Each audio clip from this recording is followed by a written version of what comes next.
Le président israélien Shimon Peres est à Washington. Une visite chargée, au cours de laquelle il doit recevoir la prestigieuse médaille de la liberté des mains du président américain Barack Obama. Au cours de son séjour, Shimon Peres s'est entretenu avec la secrétaire d'État Hillary Clinton, mais aussi et surtout avec le ministre de la Défense Leon Panetta.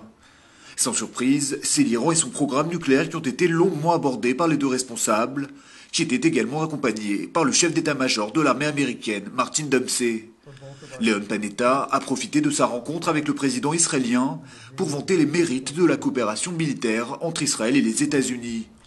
Elle n'a jamais été aussi forte qu'aujourd'hui, a notamment déclaré le secrétaire d'État américain devant son invité. Dans le plus grand secret, une délégation de députés israéliens devait s'envoler pour Washington afin de s'entretenir avec des responsables des frères musulmans en Égypte. Mais la rencontre, organisée par le ministère israélien des Affaires étrangères, a été révélée mardi matin dans la presse.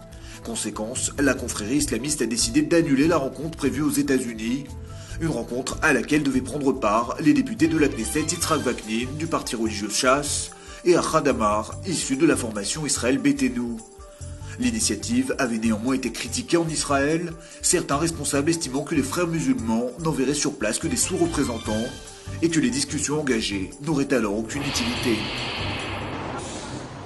Israël intègre pour la première fois la liste des pays ayant passé les conventions requises avec les États-Unis pour que leurs citoyens puissent bénéficier de visas d'investisseurs. L'annonce a été faite mardi par le ministère de l'Industrie et du Commerce, après que le président américain Barack Obama ait signé une loi en ce sens. Baptisés E2, les visas donnent aux citoyens des pays sélectionnés la chance de venir aux États-Unis pour travailler, ou même diriger et contrôler une entreprise qu'ils ont établie. Bien que ce type de visa ne soit valide que 2 ans, l'investisseur peut en principe le renouveler aussi longtemps que l'entreprise continue d'être en exploitation. De plus, à cause d'un changement récent dans la loi, le conjoint d'un investisseur pourra lui aussi obtenir un permis de travail. En 10 ans, les investissements israéliens aux États-Unis ont atteint près de 60 millions de dollars, un montant qui place l'État hébreu parmi les 20 pays qui investissent le plus sur le sol américain. במהלך המשחק קראתי גיד ברגל. זה לא בדיוק משחקי היורו, שאני אצפה בהם יחד עם רבים מאזרחי ישראל. N'est pas qui veut Lionel Messi ou Zinedine Zidane. Le Premier ministre Benjamin Netanyahou l'a appris à ses dépens en se blessant à la jambe lundi lors d'un match de football auquel il a pris part avec de jeunes Israéliens. Verdict, une rupture des ligaments qui va l'obliger à porter un plâtre pendant plusieurs semaines. Un accident qui l'a contraint également à annuler la plupart de ses rendez-vous pour être soigné par les médecins. Lundi soir, de retour chez lui, le Premier ministre israélien a tout de même posté une vidéo sur YouTube pour rassurer ceux qui avaient appris la nouvelle. Bibi, qui est considéré comme un grand amateur du ballon rond, pourra toujours se consoler en regardant les matchs de l'Euro 2012 à la télévision.